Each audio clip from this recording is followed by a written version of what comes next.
Hello, everyone. Welcome back to Unlearn with Bianca. If you're here for the first time, then welcome.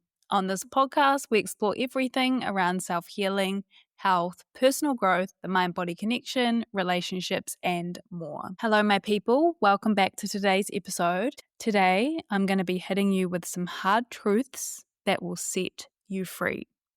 Now, if you're anything like me, I'm the type of person that actually likes to hear things straight. I know it can be a little bit uncomfortable at the time, but I always know that on the other side of that, if I lean into that uncomfortableness of hearing things direct and straight, that eventually there's more clarity on the other side of it. So that's what I'm bringing you today, some hard truths. We're going to cut through the illusions, cut through the excuses. Okay, hard truth number 1. Here is the truth. No one is coming to save you. Yes, that age-old one. No, Bianca, don't tell me that. What about my Prince Charming? He's meant to be saving me. What about that specialist, that chronic illness specialist that's meant to have all the answers? What about that boss that's finally going to soon see the hard work I've been putting in? What about that person I've been seeing that's meant to help me overcome all my problems? Don't worry. If this is you, I've been there. I have been there many a times. We've all been there. We've all expected at some point somebody to save us or fix us, which is a form of victim mentality. I have definitely in my life placed expectations on people where I haven't fulfilled and looked at my own needs. Expectations on people at times to show up in certain ways for me in ways that they weren't even capable of doing, and then putting the blame on them. That is save me energy. That is victim mentality energy. Do you know how easy it is to want to cling on and hold on to the victim narrative? We've all done it. A narrative or a story where we've been wronged, where we've been helpless, and that leads to this identity that shapes our decisions, our beliefs, and our behaviors. The reality is that there is a strange comfort almost in waiting for someone else to save you or being in this victim mindset, because you don't have to feel the feelings that come up with taking ownership. You don't have to look at the hard choices that potentially you need to make.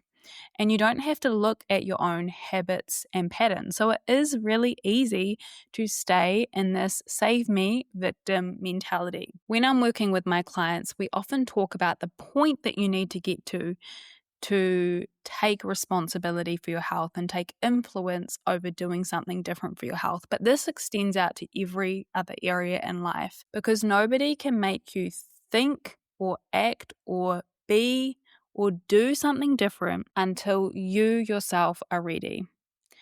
We cannot pull anyone out of an unhealthy state, and I'm sure many of you listening have tried it, as have I, tried to pull someone out of a not so good state when you can see them self-sabotaging. You know that nothing is going to change until that person is on board as well, because the experience is happening within their nervous system.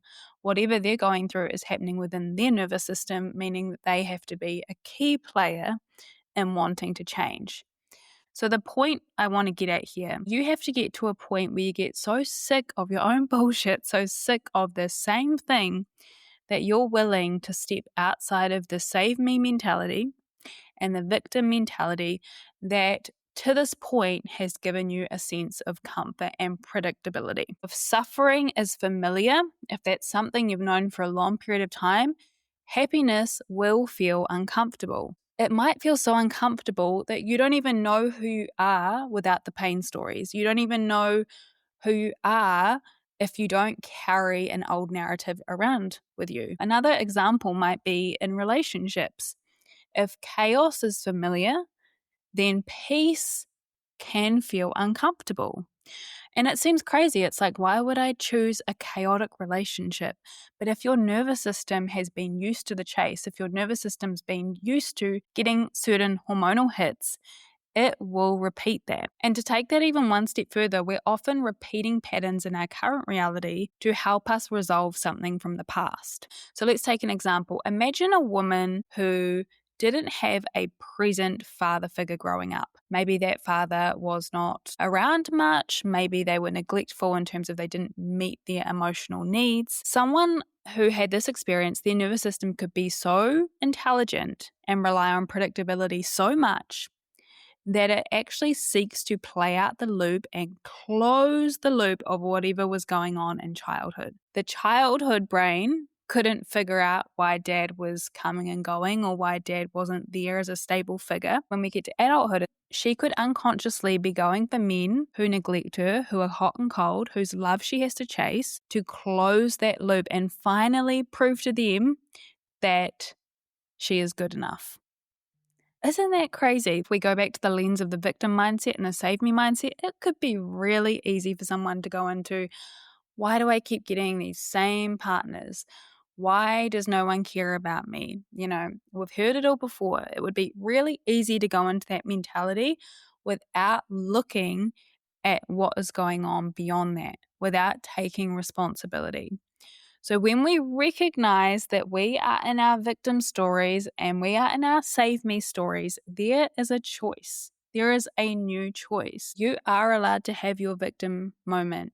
Your story is valid. You're allowed to have your save me moments. But I want you to see these mentalities as serving a purpose of protection, because the life you want and the things you want and who you want to become, that person is likely not stuck in a victim mindset. When this mindset comes up for me, because I do slip in it from time to time, I really thank this part of me that's coming in to protect me. I thank this version of me that's got to this point. I validate it's okay to feel this way, but I remind myself I always have a choice. The life that you want and the next version of you will require you to do something different. And that is what I tell myself. I know it's not nice to hear, but what I have learned is that healing requires us to take responsibility where we can. Success and growth also requires us to build different habits. Rather than say that we're different than everyone else, rather than make it excuses, it requires us to look within at our own habits. And this is such a privilege that we have in a first world country. If you guys are listening to this podcast, that's another thing I always think about. We cannot be victims to our circumstances, because if you are listening to that, you've got a whole lot more freedom than a lot of people in this world. So it's just a reminder. I know it's hard. I'm with you. No one is coming to save you. People can support you. And the victim mentality, the old victim stories, they have to go for you to get to that next level of yourself, for you to keep evolving into the version of you that you want to become. Your stories are always valid, but you always have a choice as to how you want to reframe them and what you want to make them mean. Truth bomb number 2, the hard truth. Your thoughts can make you sick. I will reframe this. Your consistent thoughts can make you sick, because the words we speak shape our nervous system. In fact, I would go as far to say that many illnesses, way more than we give credit for, have some kind of emotional component. And the emotions and the thoughts, it doesn't necessarily mean it's the cause, but our thoughts and our emotions can exacerbate illness and how our body responds to that. I want to break it down for you a bit more, because this is what I specialize in, and I get it. It's like quite a hard connection to go from something like thoughts, which we can't like tangibly see, to illness, which actually happens. It's a process. How does it actually work? It sounds too woo-woo. Well, let me break it down for you. So I've talked a lot before about beliefs and how beliefs really shape our reality. If we have a belief, we've picked it up somewhere, probably from childhood, and we have this model of the world that I'm not enough unless I'm perfect, unless I'm doing things perfectly. Think of that as the tree root, okay? Think of that as like this grounding belief that shapes your reality. From that, we have the tree and all of the branches. And I want you to think of the branches as the thoughts. I'm just trying to think of something visual here for you guys to connect to, right? So the thoughts would be, if we had a belief around perfectionism, the thoughts would be like, oh, I've messed up again. I'm failing. Everyone else is better than me. I need to try harder. I need to spend longer on this. It's not good enough. They're quite critical thoughts. Okay, they are a threat to the nervous system because critical, horrible thoughts towards ourselves activate a stress response in the nervous system. When we're constantly thinking these things, we've got all these branches coming out from that one belief. What tends to happen there is then those thoughts drive our actions. They drive our behaviors. So if you've got that perfectionism belief running, then you might be overworking more to try and prove your worth, to try and prove how good you are. You're likely skipping rest because you haven't earned rest. And rest might be something you feel like you need to deserve once you've done a certain amount of tasks. You'll also be neglecting self-care. We can see that belief then leads to thoughts. The thoughts then lead to actions. And then the actions then lead to physical impacts in the body. Because they're living in this chronic stress state where you're overworking, where you're not resting, where you're being really critical on yourself, you're stuck in a fight or flight response, that raises cortisol, and then that weakens immunity. And that then impacts illness.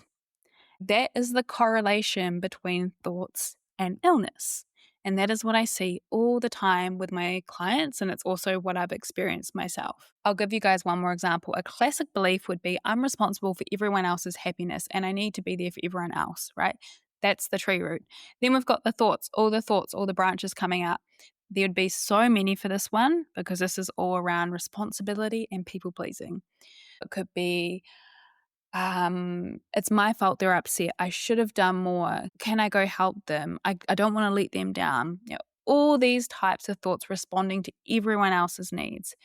That leads to actions, overcommitting, saying yes when we mean no, avoiding self-care, suppressing feelings, bottling up emotions, just being a yes person. Those actions, day in, day out, that has a physical impact. It's the elevated cortisol again, it's the stress hormones, it's the weakened immune function, and a lot of fatigue that can come in. Thoughts have a direct correlation on our immune system. Now, I'm not going to leave you guys hanging here because that is a hard truth, but if we flip it, our thoughts can also get us well. Because if we change our thoughts and we have thoughts that are based more on compassion and kindness, being more gentle with ourselves, being more patient with ourselves, that creates regulation and a sense of safety in the body, switches off our stress response. And if we show up differently, of course, and have different habits and learn boundaries and that kind of thing, when we do that and we repeat that cycle, we put our body into a more balanced state, a state called homeostasis, and that is where it can heal itself. So thoughts can also make us well. The power of our thoughts is underrated, very underestimated. That one is such an important one. The next hard truth, number 3, you aren't the main character in other people's lives. People genuinely don't care, which is liberating and also quite sad at the same time, because I do think we're in a society where everybody is so busy and worried about themselves and their own lives. And on one hand, I think a lot of people are experiencing that. On the other hand, it's not great for community and connection. However, it is true that we think people care way more about us than they actually do. And when I mean this, I mean like what we're doing day to day. You're not the exception. I used to think I was the exception. Yeah, but I think they are thinking about me. None of us are the exception. We like to think we're the exception. But if you think about someone that posted on social media, and said something yesterday, are you still thinking about it? Probably not. Are you still thinking about that person you thought about last week? Probably not. You're probably too busy. And this is this thing called the spotlight effect, where we think people are more focused on us than they actually are. So I want you to remember that when you're stepping in out of your comfort zone and you're thinking people are going to judge me, just remember that you're not thinking about anyone else. It's exactly the same. And it's a hard truth, but it's the honest truth. Number 4. The truth is you are stuck in a prison built from other people's beliefs unless you've learned to be disliked. Your need to be liked is stifling you. Think about it. If you're that person who needs everyone to like you and you require that before you take action, there was a moment in your life where being yourself wasn't safe. and you learn to read the room. You learn to anticipate reactions, to agree even when you didn't want to agree. This kind of people pleasing, it's not about kindness. It's more a form of protection and self-abandonment. The question I ask myself consistently, do I want to be respected or do I want to be liked? And I want you to ask yourself that too, because let's get real about the cost of needing to be liked. When you choose to be liked over respected, you compromise your time because you're too busy saying yes to things that aren't actually what you want to do. You compromise your energy. You feel drained being around those people, engaging in those conversations. You can always get your money back. You can even get your health back if you make changes, but you can't get your time back. And yet so many of us have been taught that self-sacrifice, putting everyone else's needs before our own needs, is the noble thing to do. If we're constantly neglecting ourselves and constantly doing things to be liked, it can completely sway us off our path. And one day you wake up and you're living a life that doesn't even feel like yours because you've not actually questioned, why am I making these decisions? Is it because I don't feel good enough and I want others to like me? First, it might be taking that degree that everyone else wanted you to do, but you really didn't want to do it. And then you get into that job that you really hate, but you're sticking it out because of the pressure. And then you get into that relationship that's fine, but deep down you know it's not quite right and it hasn't been quite right for a while. Everyone around you is telling you what to do and what's right, and you're just following the map that they gave you. But that map may have never been yours to start with. You were just looking to impress and make the right decisions by everyone else. Don't let it get to the point where you do this consistently and it's too late and then you're in that position. Because here's the thing, going back to, do you want to be liked or do you want to be respected? The people I respect the most, they have boundaries. They are often inconvenient. I don't necessarily like them. If you think about someone you respect, even if you don't see eye to eye with them, I'm thinking of like a tough teacher or a boss. You might not like them, but you respect them because they stand on their truth and they respect themselves first. And that's a secret. The respect starts with you. You don't have to conform, agree, be nice to earn it. You have to just be willing to disappoint people. And the sooner you choose yourself, the sooner that you're stepping out of the prison of everyone else's beliefs. Then you start living a life that actually feels like your own. Number 5, the next truth. I believe, this is just my belief, you can have everything you want, but not necessarily at the same time. We've been sold this idea that life is about having it all at once. And, given this really fast-paced nature of today's society where everything moves so fast, everything's so instant, a lot of us feel this pressure to do it all really well and do it all at once. But chasing everything at the same time, as I'm starting to learn, it can lead to mediocrity because your attention and your focus and your energy, we only have a certain amount. You can't pour yourself into 10 different things and then expect each one to thrive. Something always has to give, and it's this expectation that we put on ourselves that everything must be a certain level. I truly think it's unsustainable. It's often the things that really matter, the small, meaningful moments that get left behind. Not having the time or energy to pick someone up from the airport, or spending time with a friend, or taking a moment for yourself. All of these things can get put on the back burner when we have such busy lives because we're just trying to do everything at 100%. I've started to lean into this idea that life happens in seasons. Some seasons are going to be really difficult and we're just getting through it one step at a time. Other seasons are about being outwardly facing, and other seasons might be about grinding in a productive way, of course. We've got all of these different seasons. If you're raising a family, that might be a focus. It's just the pressure that we put on top of ourselves to do all of that. We're not designed to do that all at once. So right now, maybe it's a season of work. Maybe you're in a season of growth or creating, a season of rest. Maybe you're in a season of prioritizing your relationships, or it could be a really hard season.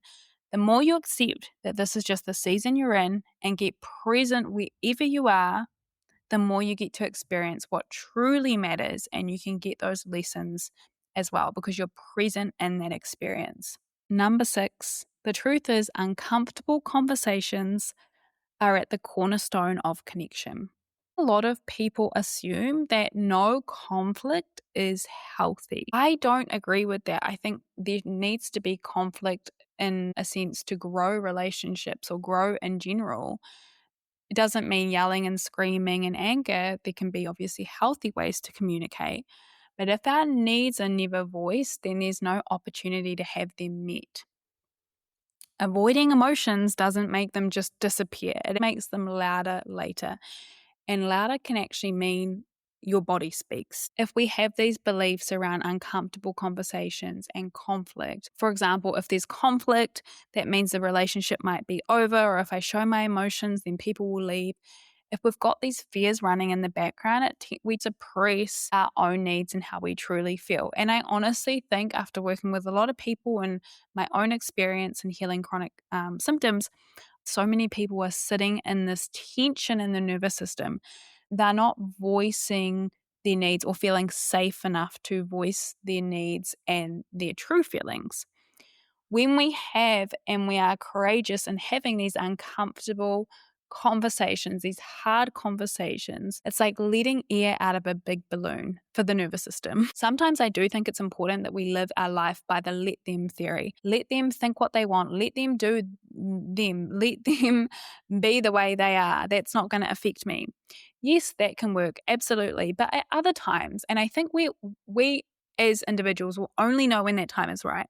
At other times, it's about finding that presence within and then being courageous and having the hard conversation or bringing up the thing if it's been looping mentally and keeping you in a stress response. Uncomfortable conversations, they can be the gateway to so much more connection and safety with other people. Next one, I think we're up to number 7 here, guys. I've got my numbers a bit muddled. Do not rely on motivation, rely on discipline. That is a hard truth because so many of us just expect ourselves to be motivated all of the time. Or look at someone, they're like, how do they do that? How do they have so much motivation and get up and go? The truth is, the brain is based on automation. The body is based on automation. The more we put the reps into something, the more our brain pathways strengthen, the easier it is to form habits. Do not rely on motivation day to day because that will dwindle. We all have days where we don't feel like doing something. We all have days where we're not in the zone. But discipline and knowing that if you show up for yourself, you put in the reps, it will get easier over time. That is what we need to be relying on. Planting the seeds and knowing that by doing that, you are making life for your future self a whole lot easier. Planting the small seeds now, whether it be through exercise habits, through eating habits, through showing up at work, through doing that thing you've always wanted to do, you're going to make it way easier for your future self. We get so fixated on how it feels in that moment, and we forget about what we're actually going to get out of it in the future. And the last one for today, I'm definitely going to be doing a part 2, guys, because I've got way more to come. The last one for today is that we are all on borrowed time. We are all a ticking time bomb. You're probably thinking, Bianca, don't say that. Why would you remind me of that? We are a very death-phobic society, and by society, I'm talking again more in the Western world, the Europeans. Don't get me started about the lack of rituals and all the rest of it. But a lot of us don't have much of a relationship with dying until we're faced with it. And this is a reality. Everything we build, everything we experience, everything close to us, relationships, possessions, achievements, everything is temporary. And when we're forced to face this, the fact that life is finite, it can feel really uncomfortable. Do I think about this every day, that we're just a ticking time bomb? No, not every day. However, it is a thought in the back of my mind. When I'm making decisions in my life, what do I want to achieve? What do I want to give to this world? Now, to really get you thinking, because I think this is such a poignant point that I really want you guys to think about today, I'm going to leave you with The Top 5 Regrets of the Dying by Bronnie Ware, who was a palliative care nurse. She spent years caring for people in the last weeks of their lives and noticed common things about what they regretted the most. So there are 5 points. These are well documented. I want you to really sit on these because they're important. The first point that people regretted: I wish I had the courage to live a life true to myself, not the life others expected of me. Because many people realized it was too late, that they've been living to please others or following societal expectations rather than pursuing their own dreams. The second one is, I wish I hadn't worked so hard. And that makes total sense, right? Spending too much time at work at the expense of family, friendships, and meaningful experiences. The third thing on the list of regrets: I wish I'd had the courage to express my feelings. And this is what we've already talked about previously on this episode.